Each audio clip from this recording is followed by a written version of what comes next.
It all began on a quiet night in Kuala Lumpur. It is just after midnight on the 8th of March, 2014. A Boeing 777 sits at the gate. Malaysia Airlines Flight 370, a routine red-eye to Beijing. 239 people on board, families, business travelers, children asleep in their seats. 12 crew members who have done this flight many times before. At 0042 local time, MH370 lifts off into the darkness. It climbs to cruising altitude. It levels off. On the ground, the little symbol on the radar does exactly what it is supposed to do. For the first 40 minutes, everything looks normal. The crew checks in with air traffic control. The aircraft tracks along its planned route across the South China Sea. Then, at 1:19, a final radio call. "Good night, Malaysian 370. 2 minutes later, the aircraft's transponder disappears from civilian radar. On a different screen, inside a different room, a primary radar trace begins to turn. First left, then back across Malaysia, then out toward open water. No mayday, no distress call. Just a silent change of course that nobody understands. Hours later, MH370 will be declared missing. In the days, months, and years that follow, it will become something else. The greatest mystery in modern aviation.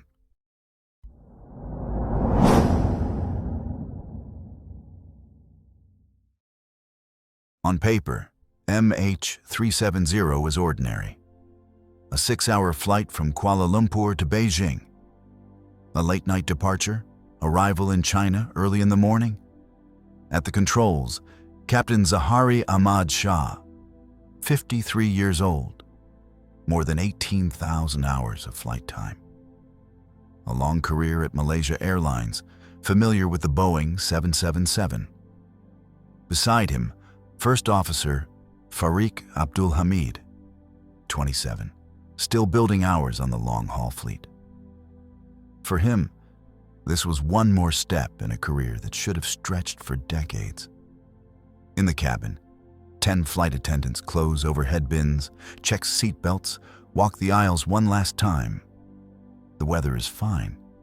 The aircraft, registration 9 MMRO, is one of the most reliable designs in commercial aviation. At 0042, MH370 accelerates down runway 32R and lifts into the night. It turns onto its planned track toward the northeast. Kuala Lumpur control watches it climb steadily. At 1:07, an automated data message goes out from the aircraft systems. Routine? Nothing unusual. The flight is handed off toward Vietnamese airspace. At 1:19, the controller says, "Malaysian 370, contact Ho Chi Minh on 120.9. Good night." The cockpit answers, "Good night, Malaysian 370. Those are the last confirmed words from MH370.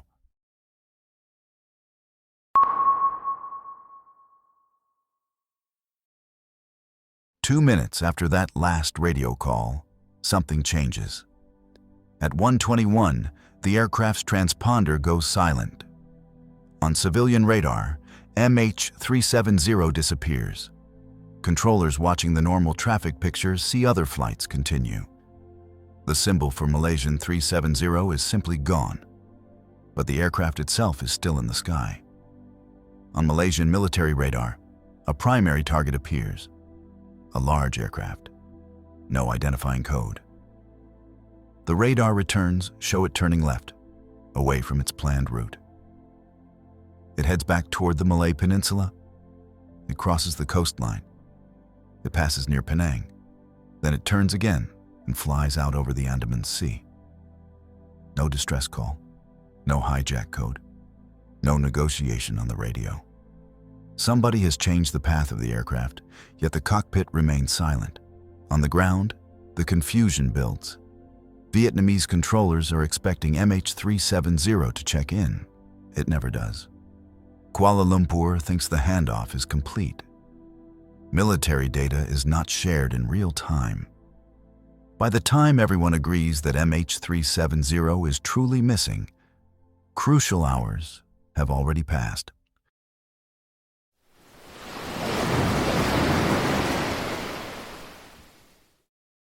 When the world first hears that MH370 is missing, everybody looks in the wrong place.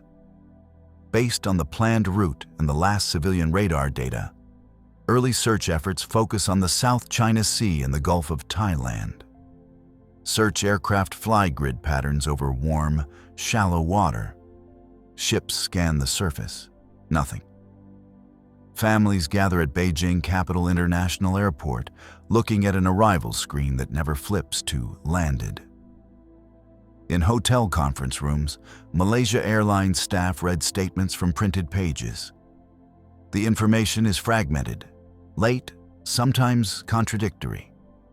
Hours into the crisis, Malaysian authorities reveal that their military radar tracked an unidentified target turning back across the country and disappearing to the northwest. The implication is staggering. The plane did not simply vanish over the South China Sea. It crossed an entire country in the middle of the night and then flew out over a different ocean. The search area explodes in size, from one patch of water to vast regions that stretch from Central Asia down toward the southern Indian Ocean. In those first chaotic days, it feels as if MH370 could be anywhere.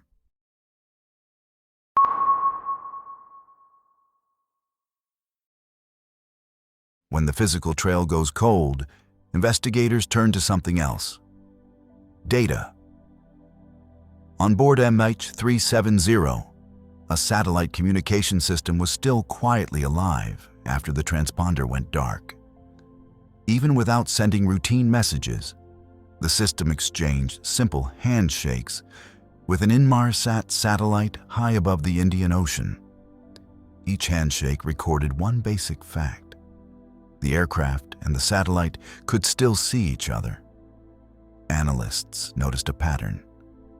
Over several hours, these handshakes continued, roughly once an hour, long after the aircraft left conventional radar. They could not see the exact position, but they could measure the distance. Each handshake placed the aircraft somewhere along a very large circle on the Earth's surface, an arc equidistant from the satellite at that moment in time. Plot those arcs on a map and you get a series of rings. The early ones line up with where the military radar last saw the aircraft. The later ones bend deep into the southern Indian Ocean. By the final handshake, around 8:19, the aircraft appears to be along what investigators now call the seventh arc. Beyond that, there is silence. No more pings, no more power. Interpretation is simple. The aircraft likely ran out of fuel, lost power, and descended somewhere along that final curve. The northern route toward Central Asia becomes less likely. The more analysts look at the data, the more one conclusion stands out. MH370 did not end in the South China Sea. It most likely ended in some of the deepest, roughest water on Earth.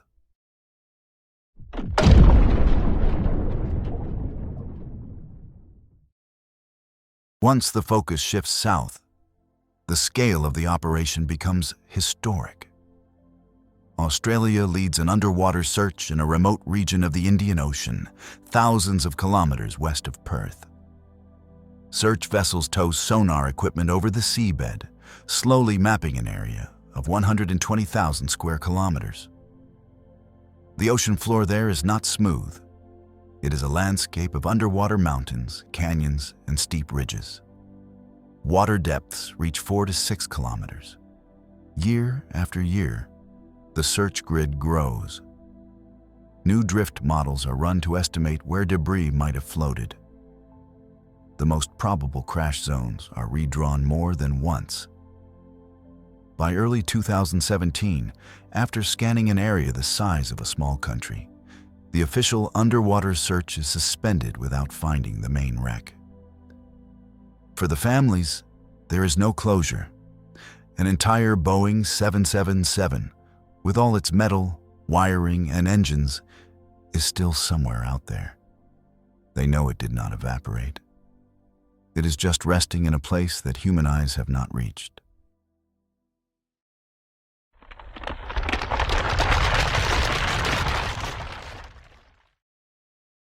If the wreck could not be found on the seabed, pieces of it began to tell their own story. In July 2015, more than a year after the disappearance, a large piece of wing called a flaperon washes up on the beach of Réunion Island, east of Madagascar. Investigators examine the part, the construction, the serial markings, the maintenance records. They confirm it. The flaperon came from MH370. Over the next years, more suspected debris appears along the shores of the Western Indian Ocean, Madagascar, Mozambique, Tanzania, Mauritius. Some pieces are confirmed as very likely from the missing aircraft. Others remain probable but not certain. Each fragment is a message from the ocean. Together, they reinforce the conclusion that MH370 ended in the southern Indian Ocean, far from any runway. Drift analysts run simulations that track virtual debris from different possible impact points along the seventh arc. They compare those virtual paths with the real-world locations of the found pieces. The models are not perfect. Currents, winds, and time complicate everything. But the message they keep giving is consistent. The aircraft probably fell somewhere along a narrow section of that arc, in icy, storm-driven water west of Australia.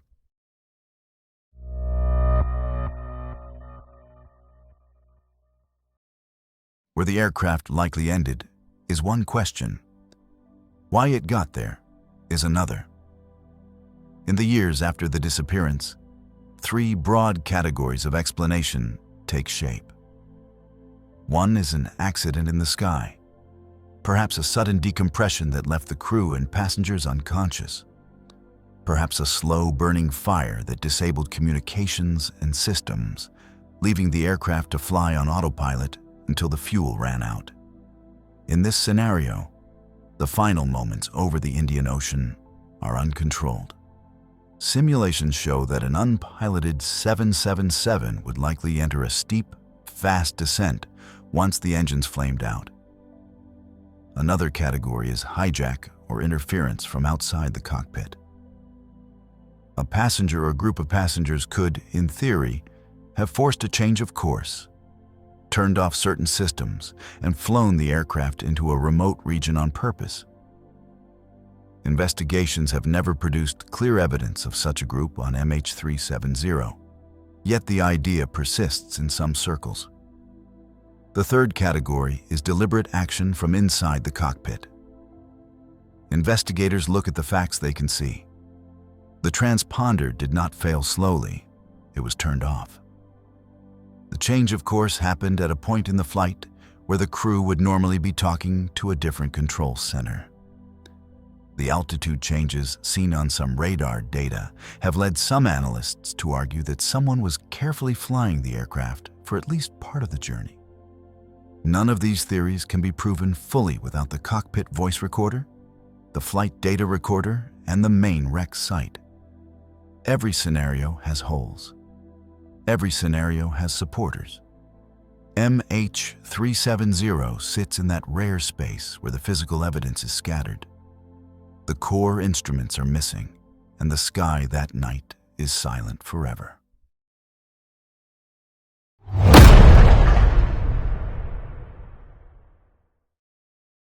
Anytime experts consider the deliberate act scenario, one name sits at the center: Captain Zahariya Ahmad Shah. Investigators examine his life. They look at his health, his finances, his relationships. They interview family and friends who describe a man who cared deeply about his work and his household. They also examine his home flight simulator. Forensic analysis finds that some saved flight paths include a track into the remote southern Indian Ocean, roughly along the same general region where MH370 is thought to have ended.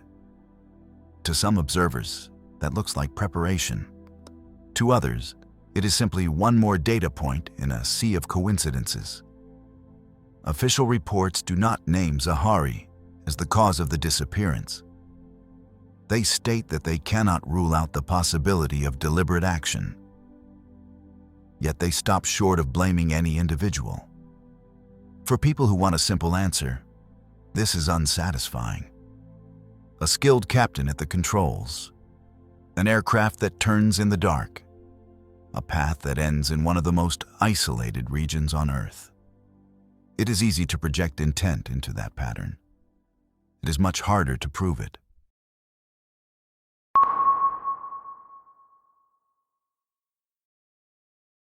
For many families, the hardest part is not the mystery. It is the feeling that the world moved on. After the official search ended in 2017, a private company, Ocean Infinity, searched a further huge area in 2018 using advanced underwater vehicles.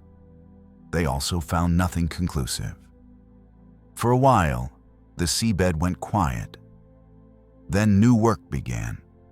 Independent analysts refined drift models using updated current data. Some researchers explored the idea of using faint disturbances in global radio signals to estimate where a large aircraft might have crossed certain paths. Out of this mixture of science, statistics, and persistence came a renewed proposal. Return to the southern Indian Ocean. Search a new, tighter region along and near the seventh arc. Malaysia signaled it was willing to consider another attempt. Ocean Infinity prepared to go back under a no-find, no-fee arrangement. In 2025, more than a decade after the disappearance, search vessels returned to the southern Indian Ocean to scan a new 15,000 square kilometer area west of Australia, under a no-find, no-fee agreement. This time, the technology is sharper. The understanding of the ocean is better. The target area is smaller. There is still no guarantee, but for the people who have waited 11 years for answers, the fact that ships are once again scanning the deep is a rare thing. Hope pointed at a specific place on the map.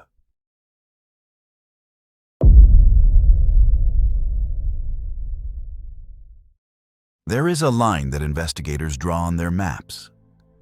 They call it the seventh arc.